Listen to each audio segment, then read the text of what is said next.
Caiu. Eu não sei se é o Frederico, se é a minha internet.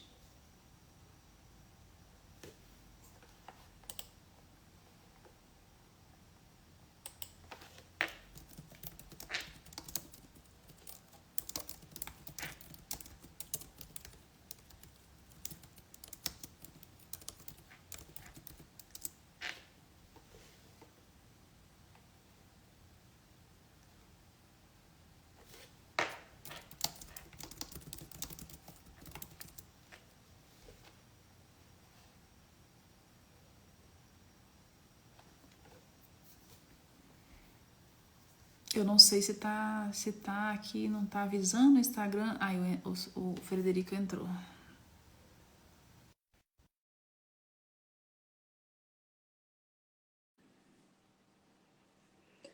Aí, Fred, entrando aí pra gente só fechar, gente, finalizar aqui. Ah, fecha, caiu, né? Ah, que pena. Pois Mas é. tudo bem. Mas eu salvei aqui. Eu falei, ai meu Deus, será que é a minha internet aqui? Aí eu salvei rápido aqui para não ter problema. Vai que perde o que a gente falou, né? Mas você ia É, fechando aí com algum texto. era só as últimas linhas aqui do capítulo 6. Então, que ela se apressava em se mortificar, né? Mas que não eram penitências muito exageradas, nada assim. Ela concentrava numa penitência da vontade. Ela dizia: minhas mortificações consistiam em dominar a minha vontade, né? Quer dizer, massacrar os meus caprichos. Aí ela dizia, né? Por exemplo, em nunca apoiar as minhas costas quando eu me sentava. Pois é, né? Coisas muito pequenas, mas ela sabia distribuir, multiplicar essas penitências ao longo do dia. Foi pela prática desses nadas que eu me preparei para ser a desposada de Jesus, a esposa de Jesus. Não posso dizer quão doces eram as recordações que tal expectativa me deixou. Esses 3 meses passaram depressa. Afinal, chegou o momento tão ardentemente desejado. Então veja, quando ela estava fazendo uma penitência como essa, de não se encostar na cadeira, ninguém estava notando. Era uma penitência escondida. Quer dizer, só Jesus via. E é o que importa.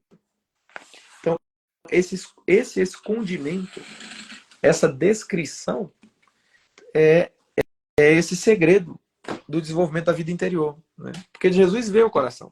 Ele vê tudo. E ela fala muito isso aqui, né? Nesse trecho aí, ela fala dessa importância que no final é Jesus que está vendo. Ela não está falando para ninguém, ela está fazendo para Jesus, né? Porque eu estava até falando era sobre essa passagem que eu estava conversando com os meninos hoje. A Terezinha, ela falava que ela usa aqui, ó. Como é que ela sabe? Minhas mortificações consistiam em refrear a minha vontade, sempre prestes a se impor, em reprimir uma palavra de réplica, em prestar pequenos serviços sem retribuição, não me encostar quando sentada, né? As costas. Aí eu falei, olha, às vezes a gente tem essa tentação de falar assim, é o santo, Santa Terezinha fazia isso mesmo, né? Ela conseguia, né? Mas aqui nessa passagem você percebe que ela estava fazendo uma luta, um esforço contra a vontade dela que queria se impor, né? A fazer aquelas comodidades, a replicar. A minha filha falou, mas ela não era melancólica, ela queria replicar, é assim, geralmente é o sanguíneo colérico, né? Mas a minha filha, mas mesmo assim nas injustiças, como ela cita depois no caminho, que caiu alguma coisa, quebrou, né? Ela guarda para si, não diz que foi injusto, mas ela diz que a justiça de Deus é que importa, né? Que ela vai receber, né, essa coroa da glória lá, né? Eu tava preocupada com isso. Então isso aqui é um retrato disso, né? Muito, muito bonito. Um padre, um padre amigo meu muito sábio disse assim que, acho que citou São Francisco de Sales, a gente não deve buscar nenhuma recompensa de Deus aqui na Terra. Deixa o livro Boa Noite, Carol. É a história de uma alma de Santa Teresinha. Então, a gente deve pedir, esperar que ele nos recompense lá no céu, porque se a gente recebe a recompensa Ah, é, aqui, já está pago. Então, já era. inclusive cita aquela passagem do Evangelho que Jesus diz assim, né? dos fariseus, em verdade, já receberam a sua recompensa, então não vão receber nada no céu. Então, não, por favor, fique me devendo aqui. Eu prefiro. É uma luta interior muito grande, né, Frederico? Isso, né? De você estar fazendo algo, às vezes, mesmo sem você não querer. Não, a gente não quer a recompensa, mas você quer aquele olhar de agrado, às vezes, É, né? Alguém que te faça um elogio. E é, ela fala algumas vezes, né? Que ela fala isso, né? Menorzinha, lá, aquela questão do escrúpulo também. Então, assim, aí você percebe que essa luta interior nossa aqui contra essa vontade que quer se impor aí não é fácil, não, né? exato. De querer, de lutar mesmo, é uma luta diária, que a gente tem que aprender com Santa Terezinha aí, né, gente? Porque. E não é uma. Santa Terezinha, eu falei, Santa Terezinha, uma doutora da igreja, mas a gente percebe que a vida dela era uma vida. Eu não gostaria de falar comum, né? Mas é comum de um católico comum, deveria ser, né? E que a gente acha exagerado, igual a gente estava conversando, né? Mas que a gente consiga, lendo e relendo Santa Teresinha, restaurar essa nossa mentalidade, pedir a Deus essa graça de querer ser católico, que tem a centralidade da nossa vida, da nossa família, da educação dos nossos filhos, o céu. Que era o que a família Martã vivia e que as filhas, né, todos os frutos ali da família Martã, pensavam e viviam assim, né? Não era aquela coisa longe que você falou, né? Aquela coisa que tá distante. Eu tô vendo ali, aquela história tá longe. Não, é aqui, é agora, né? Quero ver na vida. Ó, vamos tirar um propósito, né? Como se fosse uma meditação. Porque sempre o São Francisco de Sales recomenda que a gente tire sempre um propósito concreto, né? São José Maria Escrivá também. É muito santos. E então acho que o propósito que eu tiraria para mim assim é tornar a realidade dos novíssimos, Uhum. mais presente, mais frequente nas conversas com os meus filhos, assim. Esse é um aprendizado que eu tive com a família Martin. É aquela coisa do céu, né? O tempo todo tá remetendo tudo ao céu, a felicidade perene, felicidade perpétua no céu e tal. Eu acho que isso é um propósito pra gente tirar. E, inclusive, né, vocês vão ver isso, o inferno, o purgatório, né? Que as pessoas passam do céu, né? E muitas mães, muitas vezes, perguntam nos grupos, como é que eu falo do demônio? Como é que eu falo do inferno? Eu falo assim, como é que Nossa Senhora falou para Francisco? Levou, teve a visão do inferno, né? Então, assim, a gente tem que mostrar essas realidades mesmo para os nossos filhos, porque eles vão formar essa, essa memória aí e aos poucos esse temor de Deus, né? Com esse conhecimento, né? Dessa realidade, a gente está negando isso para eles. A gente não pode negar isso para os nossos filhos, querendo poupá-los, né? Dando a conforto. Aí entra, é mais ou menos isso, né? E outra coisa, por incrível que pareça, essa realidade dos novíssimos, esse é o capítulo do catecismo que eles entendem mais facilmente. Eu já notei isso. Por exemplo, a Glorinha tem 4 anos, né? Mas o tempo todo ela fala assim: papai, tal coisa leva para o inferno, papai, e tal coisa leva para o purgatório. Então, assim, a gente não pode subestimar a criança, porque tem coisas complexas na fé, mas esse ponto eles entendem facilmente. Esse é o.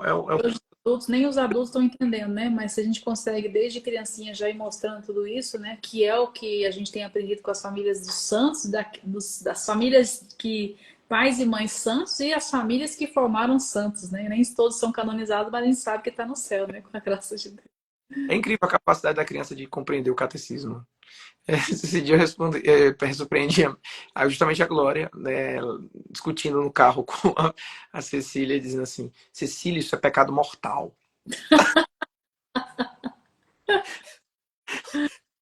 Calma, Glória, depende também da malícia e tudo.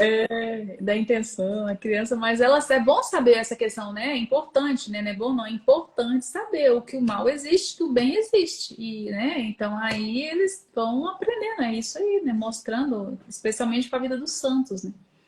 E que os santos, né, tem essa questão, os santos, muitos martirizados, muitos que morreram e não sei o quê, né? Mas é a realidade, né? Que é o que foi pedido para eles, né? Mas para eles foi um martírio de sangue. O nosso pode ser o incruento, né, no nosso dia a dia, né? Que a gente tem que lidar com esses sofrimentos e tudo. E nós pais pecamos muito com isso, de querer privar nossos filhos dessas desilusões, dessas dores, desses nãos, né?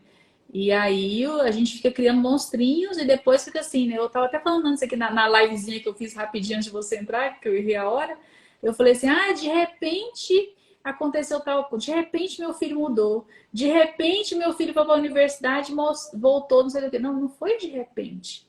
É uma vida da criança, tem 14 anos, foram 14 anos ali de algo que tá faltou, né? Que não deu a raiz, aquele alimento que ele precisava para aquele, como assim, o bambu, né?